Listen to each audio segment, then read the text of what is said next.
پیارے بچوں، آپ کا یہ امتحان بھی 2020 ہو گیا ہے اور ہم نے بھی سوچ لیا ہے کہ ہم ایسے ویڈیوز آپ کو بنائیں گے جو آخری وقت تک آپ کی مدد کر سکیں۔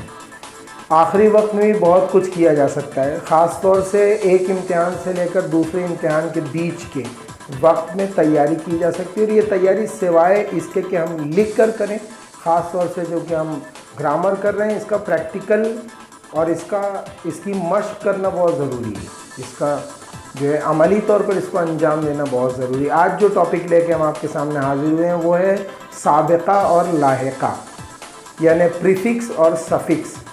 دیکھیں کہ سابقہ پہلے ہم دیکھتے ہیں۔ سابق سے مرادی پہلے، پری فکس پہلے لگائی جانے والی چیزیں۔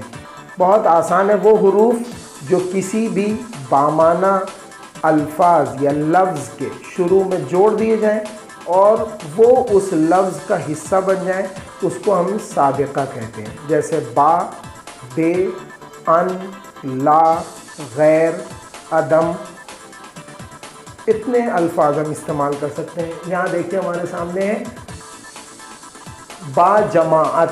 با کا مطلب کے ساتھ ود کے لیے یوز کرتے ہیں۔ با جماعت، خوش نصیب، ہم سفر اور لاوارث میں با، خوش، ہم اور لا جو ہے وہ اکثر جو سوال آپ کے پاس آئے گا وہ غیر کا بھی آئے گا، غیر مذہب، غیر معمولی، یا ان جان، ان پڑھ، ان مول، یا آئے گا لا مذہب۔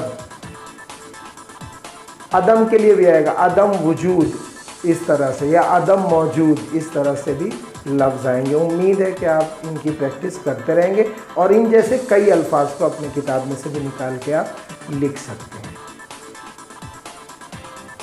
سابقے کے لیے ہم دیکھتے ہیں پہلے اس کی ڈیفینیشن اور اس کی تعریف۔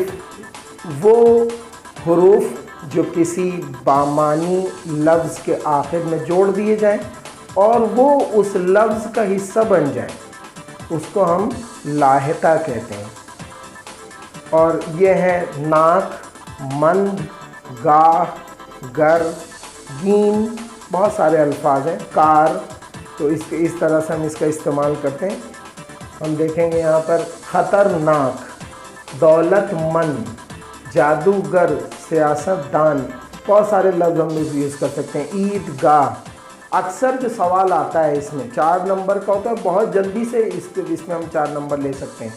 سوال آئے گا کہ عید گاہ میں گاہ لاحقہ ہے، آپ بھی 2 لاحقے لکھیے، تو آپ کو وہی لفظ نہیں لکھنا بلکہ عید گاہ کے ساتھ آپ کو دوسرا اور 2 لفظ، جیسے آپ لکھ سکتے ہیں درگاہ، یا آپ لکھیے اس کے اندر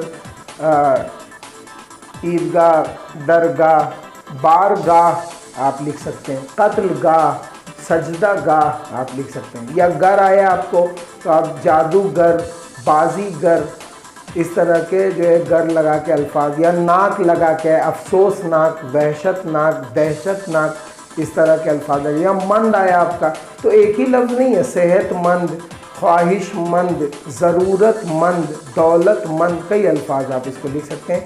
یہ رہے آپ کا سابقہ اور لاحقہ۔ انشاءاللہ ہم اپنے اگلے ایپیسوڈ میں ایک نئی چیز کے ساتھ پریزنٹ ہوں گے، اور وہ جو ہمارے ریمیننگ پوائنٹس ہیں ان کو ہم آپ کے سامنے بیان کریں گے، جیسے محاورے اور روزمرہ وغیرہ۔